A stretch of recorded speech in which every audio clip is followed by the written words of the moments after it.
설 명절 잘 보내셨죠? 특별히 이번 설 명절은 눈도 많이 오고 많이 미끄러워서 또 많이 염려했었는데 우리 믿음의 성도님들, 우리 귀한 권속들 다 얼굴 뵈어서 너무 감사합니다. 우리 앞뒤 좌우에 계신 분께 이렇게 인사할까요? 하나님의 은혜가 당신과 함께합니다. 이렇게 인사할까요? 하나님의 은혜가 당신과 함께합니다. 하나님의 은혜가 당신과 함께합니다. 네. 지난 겨울에요. 우리가 많은 2022년 겨울에 우리가 많은 이벤트도 있고 행사도 있었는데요. 그 중에 우리를 참 기쁘게 하고 즐겁게 했던 것들이 이 월드컵입니다. 여름에 주로 이제 진행이 되었는데 이번 월드컵은 중동의 나라 카타르에서 진행이 됐죠.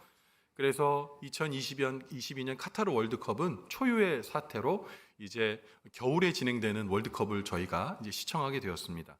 근데 우리나라 축구는 이번에 참 좋은 성적을 거뒀어요. 누구도 이 어떻게 보면 죽음의 조와 같은 이 우리나라에 속해 있었던 이 조에서 우리나라가 포르투갈을 이기고 16강에 올랐다는 거, 이 대단한 성과였습니다.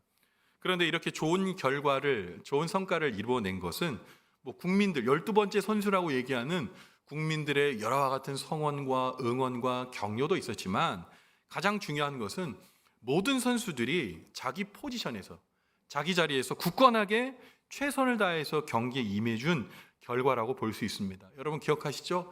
김민재 선수가 그냥 다친데도 불구하고 나와서 열심히 뛰어준 것. 우리 손흥민 선수는 여러분 무슨 배트맨인가요? 이렇게 이 가면을 쓰고 나와서도 이제 마스크 이제 위에 이제 가면을 쓰고서 나와서도 이제 보호를 위한 쓰면서도 아주 멋진 어시스트를 통해서 황희찬 선수가 골을 넣어서 포르투갈을 무너뜨렸죠. 경기를 보면서 느꼈던 건 뭐냐? 자기 포지션에서 최선을 다해준 선수들에게 참 감사의 마음이 생겨나더라고요. 그런데 만약에 우리 국가대표 선수가 우리 골키퍼가 골을 넣고 싶다고 최전방에서 만약에 골을 넣으려고 막 애쓴다고 생각해 보십시오. 우리 김민재 선수가 수비 참 잘하고 좋은 선수인데 김민재 선수가 지고 있다고 해서 최전방에 나와서 공격한다고 생각해 보십시오. 우리 손흥민 선수나 황희찬 선수가 지금 수적으로 열세라고 해서 계속 수비만 본다고 생각해 보십시오. 어떻게 될까요? 결코 승리를 거둘 수 없었을 겁니다. 그런데 우리가 동네에서 축구하는 거 보면 이런 모습 볼 수 있어요. 골키퍼가 막 골도 넣고요. 수비수가 막 가서 막 공격도 하고 공격도 막 수비하고 이걸 뭐라고 그러냐? 동네 축구라고 합니다. 동네 축구에서는 재미는 있을지 모르겠는데 어떤 경기적 성과를 얻기는 참 어렵죠. 포지션이요. 제대로 된 포지션에서 그 포지션의 역할을 다하지 않으면요 경기는 절대로 승리할 수 없습니다. 그런데 세상 만사가 다 마찬가지인데 제자리에 모든 것들이 각각 제자리에 있을 때 가장 아름다운 것이거든요. 이탈리아의 인류학자 중에 메리 더글라스라는 사람이 있는데 이 메리 더글라스가 어떤 얘기를 하냐면 모든 것들이 제자리에 있는 상태를 두고 이분은 뭐라고 정의했냐면 질서라고 얘기했어요. 모든 것들이 제자리에 알맞게 구비되어 있는 거 이게 질서예요. 그런데 제자리에 있지 못한 상태를 이분은 뭐라고 그랬냐? 오염이라고 얘기했습니다. 그러니까 이분이 예를 들어 뭐라고 얘기하냐면 신발은 더러운 것이 아닌데 신발은 어디 있어야 됩니까? 신발장에 들어가 있어야 되죠. 이거는 질서가 있는 겁니다. 그런데 신발장이 여러분 우리 식탁에 올라갔다고 생각해 보세요. 이거 더러운 겁니다. 여러분 그리고요. 어떤 그릇이 있는데 그 그릇에 음식이 예쁘게 담겨져 있어요. 이건 질서가 있는 거예요. 제자리에 있기 때문에 말이죠. 근데 음식이 말이죠. 막 옷에 묻어 있거나 아니면 식탁에 막 널브러져 있다면 이건 오염된 겁니다. 더러운 거예요. 여러분 조금 더 예를 든다면 여러분 우리가 어떤 자리에 서 있다가 자리를 이동한다고 해서 아무도 우리를 비난하지 않습니다. 그런데 이것이 만약에 군인이라면 얘기가 좀 달라지는 거예요. 군인이 보초 경계를 쓰고 있는데 자기가 볼 일이 있다고 보초 서는 자리에 벗어나서 다른 곳으로 가게 되면 어떻게 될까요? 전문 용어로 탈영이라고 얘기합니다. 탈영한 사람은 어떻게 될까요? 군교도소에 가게 되어 있습니다. 영창에 가고 군교도소에 가게 되어 있습니다. 보초병은 보초의 자리에 서 있어야 되는 겁니다. 이게 왜 그렇죠? 그곳이 제자리가 아니기 때문입니다. 마찬가지로 그리스도인 된 우리도 신앙의 생활에서 기본적으로 우리가 서 있어야 될 본연의 제자리가 있습니다. 이 제자리를 떠나면 신앙에 문제가 생기게 되는 거거든요. 여러분 그렇다면 그리스도인으로서 마땅히 서 있어야 할 설자리, 서 있어야 될 설자리, 그리고 그리스도인으로 살아갈 살자리, 그 살자리인 그리스도인의 제자리는 어디일까요? 오늘 본문의 말씀에 이 사도 바울이 골로새 교회에게 교훈하고 있어요. 골로새 교인들이여, 제자리는 여기 있으니 이 제자리에서 신앙의 은혜 가운데 여러분 흔들리지 마십시오. 오늘 골로새 교회에게 오늘 권면하는 말씀입니다. 그런데 오늘 이 말씀이 우리에게도 필요합니다. 여러분, 우리도 때로 우리의 제자리를 잃어버릴 때가 많고요. 지금 이 순간이 혹시 제자리를 잃어버린 자리일 수도 있어요. 오늘의 말씀을 경청하십시오.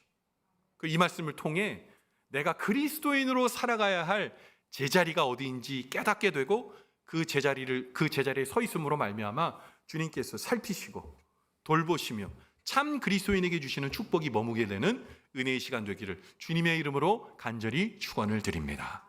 여러분, 먼저요, 그리스도인의 바른 제자리는요, 그리스도 안에 있는 생명의 자리인 것을 여러분 아셔야 됩니다. 오늘 본문의 말씀 골로새서 2장 6절의 말씀을 보면 그리스도인이 있어야 될 첫 번째 자리가 바로 그리스도 예수 안이다라고 말하고 있어요. 골로새서 2장 6절 말씀을 우리 한번 같이 읽어봅니다. 그러므로 시작. 그러므로 너희가 그리스도 예수를 주로 받았으니 그 안에서 행하되, 이렇게 얘기하고 있습니다. 여러분, 오늘 본문의 말씀에 그리스도인들이 예수님을 뭐로 받았다고요? 주로 받았다고 얘기해요. 그런데요, 이 당시 골로새 교인들이 예수님을 주로 고백하는 것은 쉬운 일이 아니었습니다. 무슨 말이냐? 골로새 교회가 이제 그곳에 서 있었을 때 이 천지는 다 로마의 것이었어요. 로마가 온 천지를 지배하고 세계를 장악했습니다. 팍스 로마나. 모든 것이 로마의 무력에 의해서 평화가 생성되었거든요. 그런데 이 로마의 통치에 있어서 주, 퀴리오스, 헬라어로 퀴리오스라고 부르는 이 주는 어떤 사람에게도 호칭이 되어서는 안 돼요. 단 한 사람에게만 호칭되어야 되는데 그 사람은 누구냐? 로마 황제입니다. 로마 황제 외에 다른 사람을 퀴리오스라고 부르면 모가지가 날아가는 겁니다. 목숨이 부지가 안 되는 거예요. 그런데 오늘 골로새 이 모든 성도들은, 교인들은 예수님을 퀴리오스라고 불렀다는 거예요. 로마 황제가 퀴리오스가 아니라 온 우주 만물을 창조하시고 그의 손안에 쥐고 계신 하나님의 아들이신 예수 그리스도가 퀴리오스, 나의 황제가 아니라 나의 왕은 오직 한 분 하나님이라는, 예수님이라는 고백, 퀴리오스로 담아 그들이 불렀다는 겁니다. 로마인에게 만약에 이 사실이 전해졌다면 이것은 로마에 대한 대적인 거예요. 죽어 마땅한 이유입니다. 아니, 죽어야 될 이유입니다. 그런데 골로새 교회 성도들은 예수님을 퀴리오스라고 붙이는 것을, 호칭을 예수님에게 퀴리오스라는 호칭을 붙이기에 서슴이 없었습니다. 목숨을 건 담대한 용기를 가지지 않고서는 전혀 불가능한 고백이었던 거죠. 그런데 사도 바울이 뭐라고 얘기하냐? 여러분, 골로새 교인들, 당신들이 예수님을 퀴리오스라고 부르는데 삶도 그래야 됩니다 라고 얘기하는 거예요. 입으로는 담대한 고백을 해요. 퀴리오스, 주여, 주님이 내가 로마 황제보다도 세상의 그 어떤 것보다도 우리 예수님께서 나에겐 퀴리오스시고 주님이십니다. 말로만 하지 말라는 거예요. 말로만 하지 말고 그 예수 안에 붙어 살아가라고 말하는 겁니다. 예수님이 포도나무시라면서요, 그 안에 붙어 살라고, 그 안에 뿌리를 박으라고 오늘 골로새 교인들에게 사도 바울은 말하고 있는 거예요. 그런데 이 골로새 교회를 향한 사도 바울의 외침과 고백은 그 당시 그들에게만 필요했던 말씀이 아니라 오늘 우리에게도 주시는 말씀이에요. 여러분, 누가 우리를 호칭할 때 성도요 그리스도인이라고 말하는데, 그리고 나도 그 고백을 하는데 예수 그리스도를 주로 고백하면서 주님의 은혜 가운데 그 안에 살지 않는 우리의 모습이 없다면 우리의 고백이 거짓말인 거예요.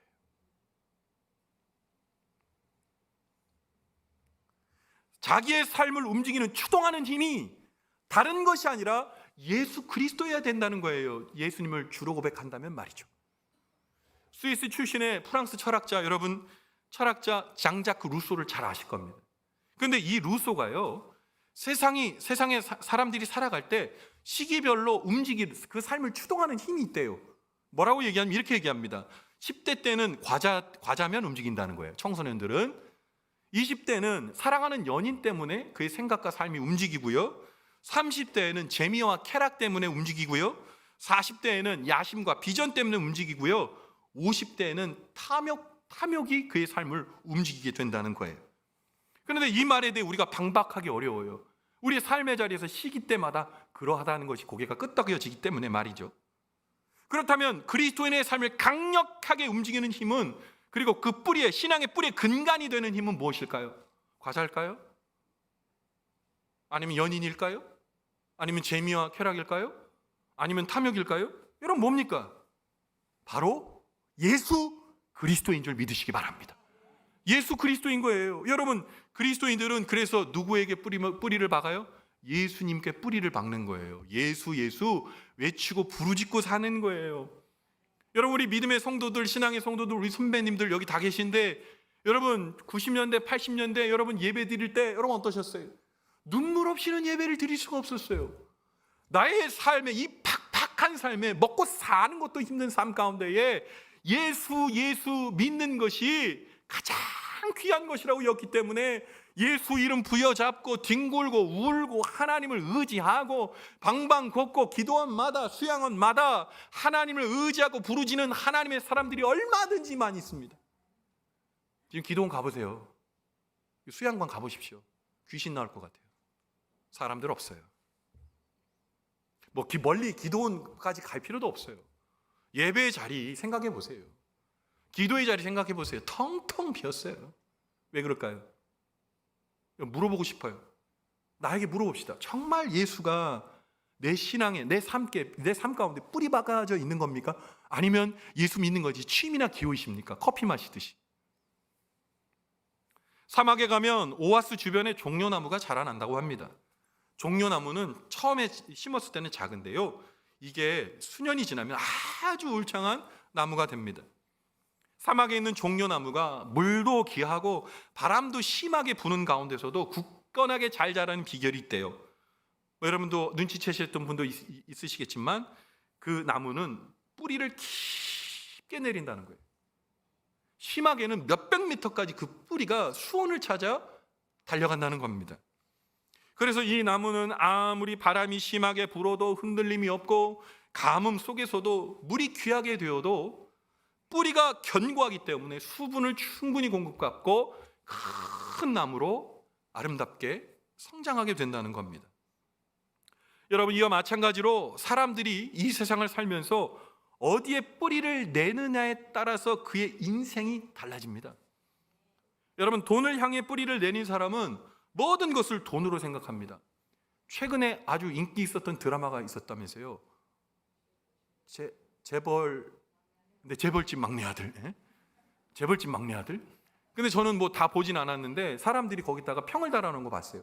야, 돈 있는 놈들이 더 하는구나. 돈 있는 놈들이 더 하는구나. 뭐 1,000만 원, 2,000만 원이 아니라 수억, 수조 갖고 있는 사람들이 더 하는구나. 이 드라마에 너무 감정이입이 되신 거예요. 뭐 회사 집어삼키는데 형도 동생도 아우도 없는 거죠. 돈이 있다고 행복합니까? 돈이 나의 행복의 척도를 만들 수 있을까요? 아니다는 거예요.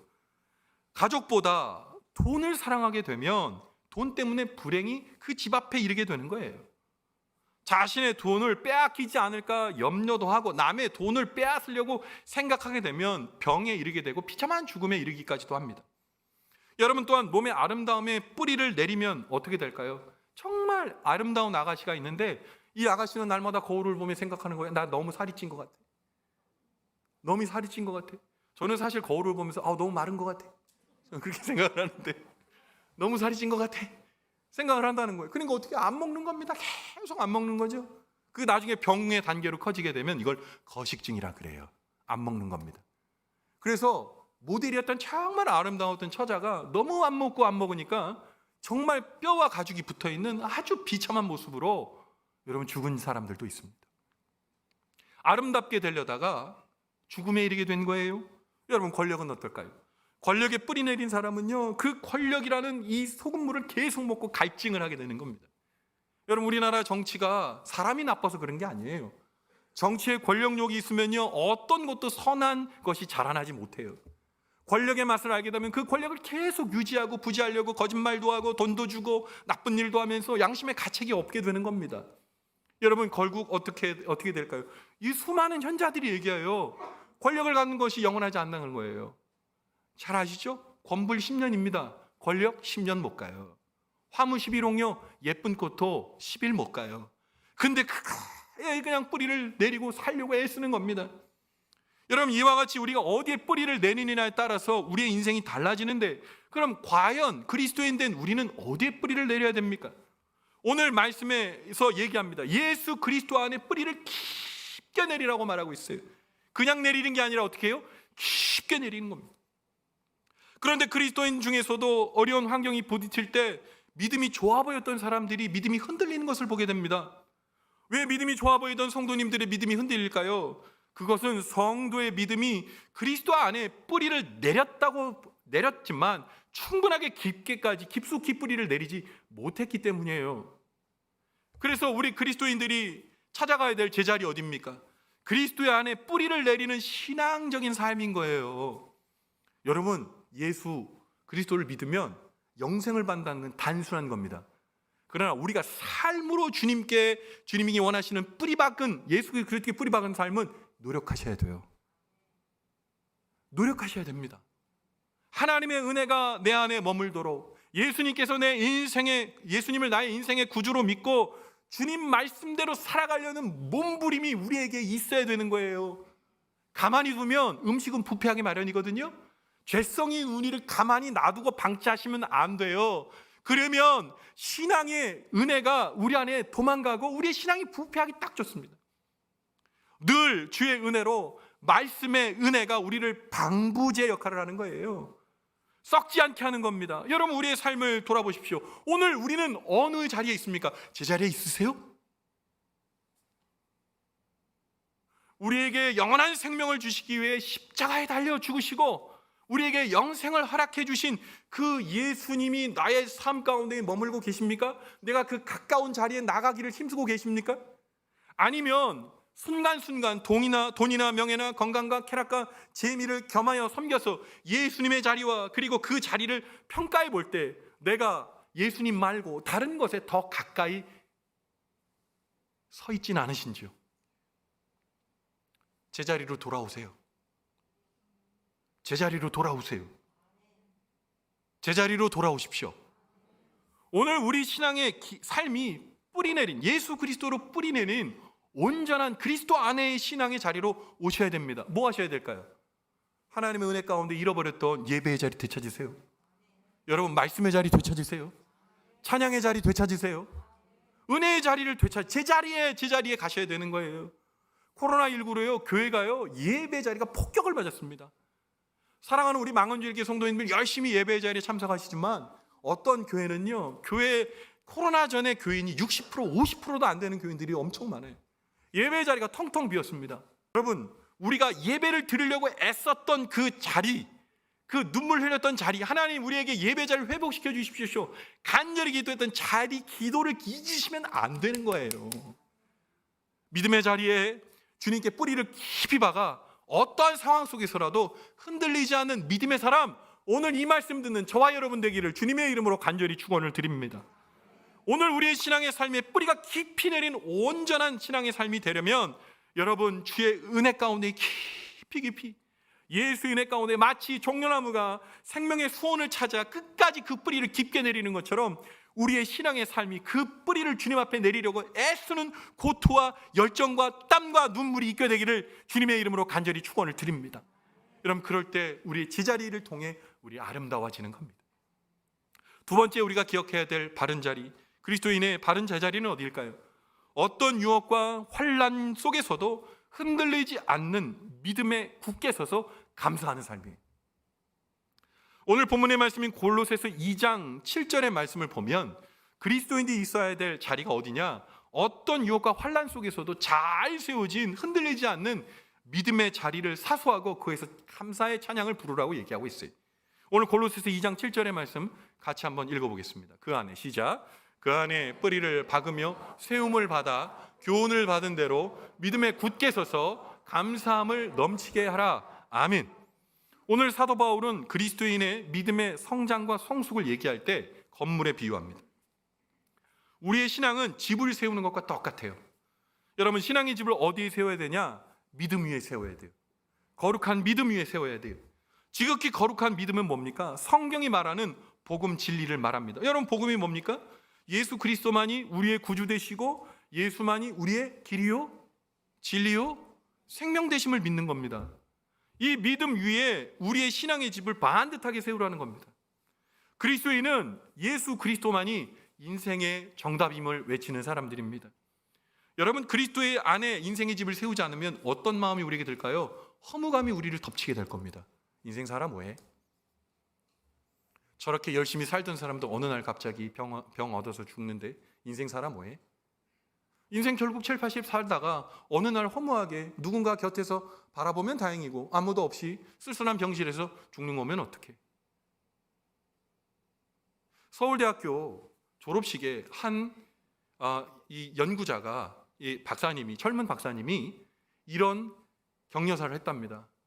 당신들은 최고의 대학을 나왔습니다. 그런데 이 최고의 대학에 나와서 여러분들이 꿈꾸며 기대할 수 있는 일이 많을 겁니다. 그런데 여러분의 인생의 마지막이 쾌적한 1인실에서 목숨이 다하는 그 순간을 맞이하는 것이 여러분의 인생의 결말이 되지 않았으면 좋겠습니다.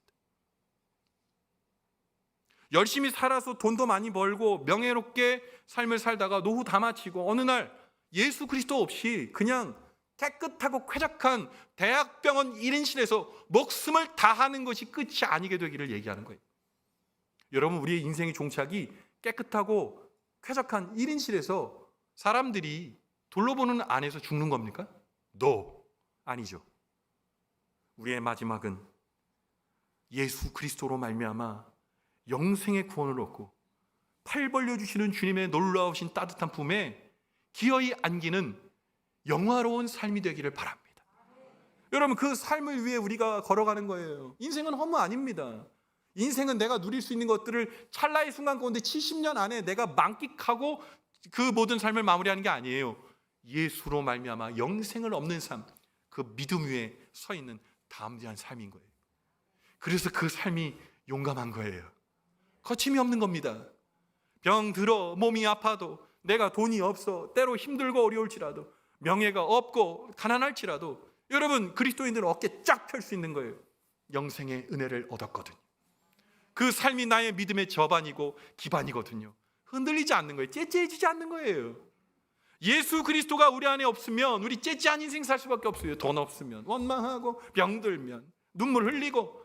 여러분, 째째한 인생 살지 말길 바랍니다. 믿음 위에 여러분의 인생의 집을 세우시기 바랍니다. 째째하지 말고 거침없이 담대하게 주님께서 원하시는 그리스도인의 삶, 내가 살겠습니다. 고백 결단하는 믿음의 사람, 오늘 저와 여러분 되기를 간절히 바랍니다. 여러분, 자신의 방식대로, 여러분 이 믿음 안에 서 있지 않으면 어떤 신앙을 하게 될까요? 자신의 방식대로 예수를 믿으려고 합니다. 자기 입맛에 맞는 대로 감정에 따라 신앙생활을 하게 됩니다. 여러분, 이 감정과 자기 입맛에 맞는 대로 신앙의 집을 세우면 휙 하고 바람 불면 와장창 무너집니다. 신앙의 삶도 수시로 변하고 정함이 없는 신앙이 되는 경우가 많아요. 여러분, 우리가 예수님이 정말 나의 믿음의 근간이 되고 예수님께서 나의 믿음의 터가 세워지지 않으면 기복 있는 신앙을 하게 되는 거예요. 기복 신앙이 아니라 기복 있는 신앙. 좋을 때는 진짜 하나님을 만난 것처럼 천국의 끝자리에 있는데 조금 힘들고 어려우면 바닥에 있는 거죠. 교회도 안 나오고 예수도 없다고 생각하고 사람이 조금 박수 쳐주면 다시 조금 일어나고. 그건 신앙 아닙니다. 흔들리지 않는 신앙이에요. 여러분, 우리가 그런 얘기예요. 어렵고 힘들 때, 야, 예수님 보고 신앙생활하지 우리가 사람 보고 신앙사하냐? 맞아요. 근데요, 그 말씀이 단 이례적인 말씀이 되지 않길 바랍니다. 그것이 다른 사람에게 얘기해 주는 것이 아니라 나에게 들려주는 신앙 되기 바랍니다. 예수 믿고 신앙하는 거 아니에요? 그 은혜 가운데 있는 거 아니에요? 여러분, 굳건해지세요. 내 감정이 신앙을 좌우지우지 않도록 여러분 하십시오. 여러분, 우리가 신앙의 삶을 주님 앞에 든든히 세우면 환난이 와도 풍파가 와도 여지없이 하나님께서 들어주시는 응답을 우리는 믿게 되는 거예요. 그러면 어떤 일이 일어나냐? 찬송이 나오는 거예요. 하나님의 은혜 가운데에 내 입술에 찬송과 감사가 나오게 되는 거예요. 여러분, 지난 한 주간 여러분이 불렀던 찬송 뭡니까? 여러분, 지난 한 주간 여러분이 하나님 앞에 들렸던 감사가 뭡니까? 혹시 없으셨어요? 명절 새느라 너무 바빠가지고 그거 생각해 본 적 없는데요. 여러분 그러셨습니까? 그러면 여유를 더 드릴게요. 그러면 지지난주에는 그런 찬송이 있었습니까? 감사가 있었습니까? 조금 더 드릴까요? 한 달 동안 여러분 그런 찬송이 있었어요? 감사가 있었어요? 여러분 숙제하라는 게 아니고요, 내가 하나님의 은혜가 내 안에 믿어지면 감사한 거예요. 나를 약하게 하심에 감사, 나를 주님의 은혜 가운데 묶어두게 하심에 감사, 감사가 밀려오는 겁니다. 제가 최근에 다산 정약용의 마지막 공부라는 책을 읽는데, 정약용은 이제 나중에 여러분 아시겠지만 천주교 신자였던 거 아시죠? 근데 정약용이요 이런 얘기를 하더라고요. 고난을 어떻게 받아들이냐에 따라 그것이 선물이 되기도 하고 칼이 되기도 한다는 거예요. 정약용은요 무려 19년 동안 유배 생활을 했습니다. 근데 유배 생활이 말이 유배 생활이죠. 거지꼴을 하고 사는 거예요. 그런데 이 다산 정약용이 엄청난 다작에 아주 탁월한 책들을 많이 썼던 거 아시죠? 근데 정약용이 그 19년의 유배 생활을 뭐라고 평했냐면, 힘들고 지친 나에게 내 생각을 정밀하게 다룰 수 있는 학문의 시간이 내게 주어졌구나, 행복하다, 이렇게 말했다는 거예요.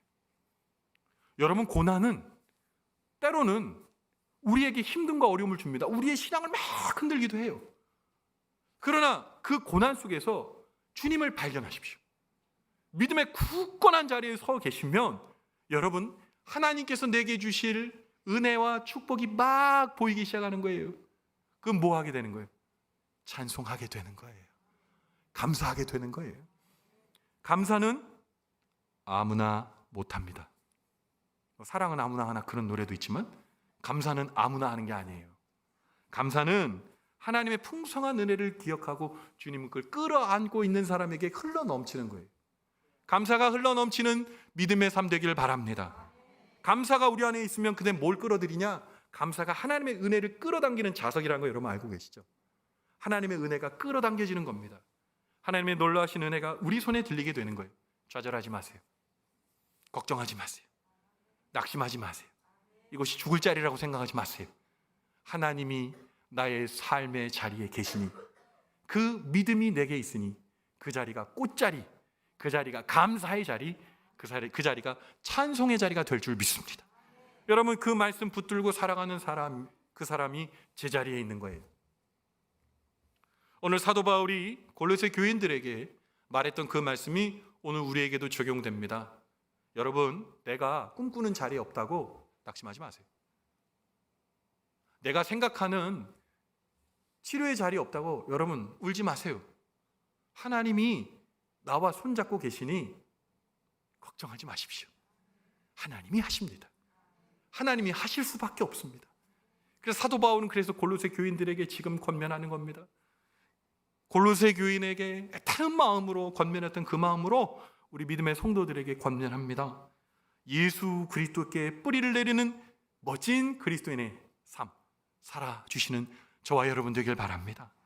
예수 그리스도인의 세움받아 믿음에 굳건히 서서 감사와 찬양이 넘쳐서 흘러가는 사람, 오늘 이 말씀 듣는 저와 여러분 되기를 바랍니다. 그래서 내가 주님이 서 있으라 하는 제자리에 여기 있습니다. 주님, 내 손 꼭 붙들고 가시옵소서. 내가 혹 내 자리에서 이탈할지라도 주님 불러주셔서 이리 오렴 말씀해 주셔서 주님이 서 있으라는 그 제자리에, 아름다운 제자리에 서 있음으로 말미암아 우리 주님께서 살피신다 약속하신 그 놀라운 축복과 은혜가 내 것 되는 은혜와 축복이 우리에게 임하게 되기를 주님의 이름으로 간절히 축원을 드립니다. 아멘. 기도하겠습니다. 하나님 아버지, 주님의 은혜와 사랑에 감사를 드립니다. 우리가 하나님의 은혜의 삶을 살기를 원합니다. 하나님, 우리의 삶이 예수 그리스도께 뿌리를 받게 도와 주시옵소서. 우리의 삶이 예수 그리스도라는 믿음의 굳건한 반석 위에 세워지게 도와 주시옵소서. 그래서 우리의 입술에 감사가 넘치게 도와주시고 우리의 입술에 찬송이 넘치는 아버지 기쁨의 그리스도인의 삶, 아름다운 그리스도인의 삶이 될 수 있도록 도와주시옵소서. 하나님, 지금 아픔과 통증 때문에 아버지 아파하는 우리 믿음의 성도들이 있습니까? 주님이 원하시는 제자리로 돌아가 주님이 쓰다듬어 주시는 그 사랑의 품을 경험하게 도와주시옵소서. 하나님 아버지, 내가 원하고 꿈꾸는 자리에 내가 서 있을 수 없어서 애타하는 믿음의 성도들이 있습니까? 주님, 예수님 원하시는 그 제자리로 돌아감으로 말미암아 주님이 살펴주시고 돌봐주시며 끝끝내 축복해 주시는 그 은혜를 만나게 도와주시옵소서. 우리가 서 있어야 될 바른 자리 잊지 않고 서 있음으로 인해 주님께서 기뻐하시며 축복해 주시는 아름다운 삶, 그 삶이 내 것 될 수 있도록 오늘 주님 고백하며 결단하오니 결단하며 아멘하는 자들에게 그 놀라운 축복을 되돌려 주시옵소서. 주님께서 그리 함께 해주시고 도와줄 것을 믿고 확신하며 거룩하시며 우리의 삶의 자리를 날마다 살펴주시고 우리에게 성도의 제자리로 다시 이끌어주시는 우리 구주 예수님 귀하신 이름 받들어 간절히 축복하며 기도 올리옵나이다. 아멘.